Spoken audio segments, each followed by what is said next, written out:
So in that book, it was written by an Arab, and this Arab gentleman was trying to arm the Indian Muslims, who were at that time at the receiving end of a Christian assault in India. You see, India was in the hands of the Muslims. They were ruling it. They ruled it almost 1,000 years. And the British came with the superior gun power, and they snatched power, dominion, rule out of our hands. And they felt, and they thought rightly, that if at any time anybody would give them trouble, it would be the Muslims, because they had tasted power, tasted dominion, tasted rule, and once you have tasted it, you aspire to get it once more back again. So he said, if we can convert these people, if we can make them to turn the other cheek, we can rule India for 1,000 years.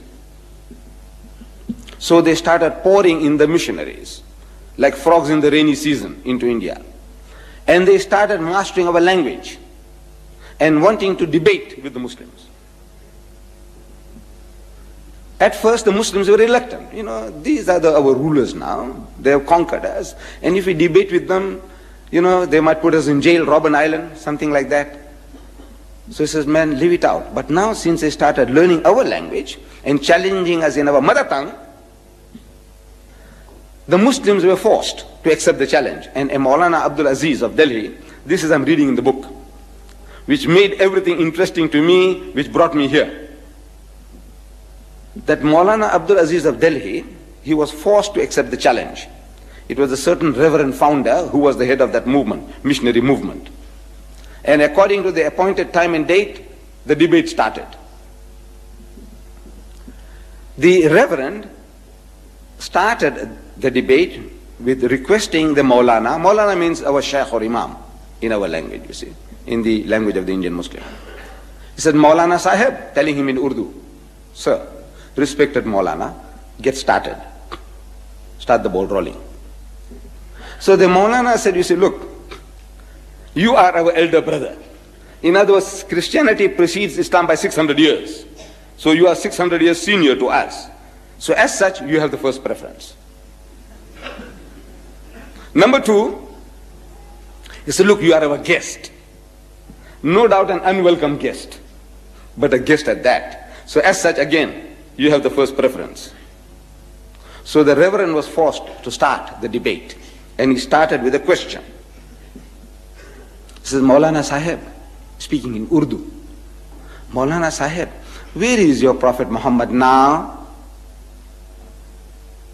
So the Maulana, after a pause, he replied that he is in Jannatul Firdaus, in heaven, blessed heaven with God Almighty. Out of that answer came the second question. He said, all right, tell me now, where was he when his grandson Hussein was martyred at Karbala?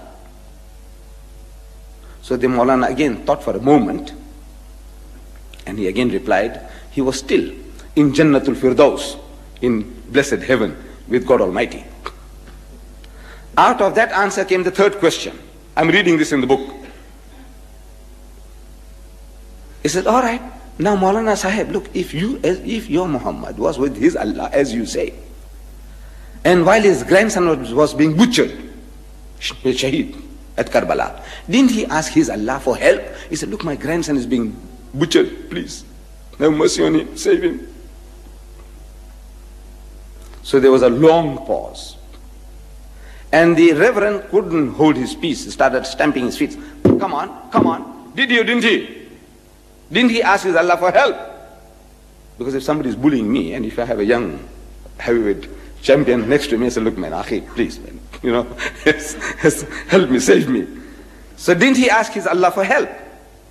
So after a long pause, the Maulana said, yes, he did. He did.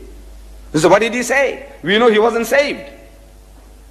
What did Allah say? And there was an inordinate pause, undue pause. So the reverend again started stamping. Come on.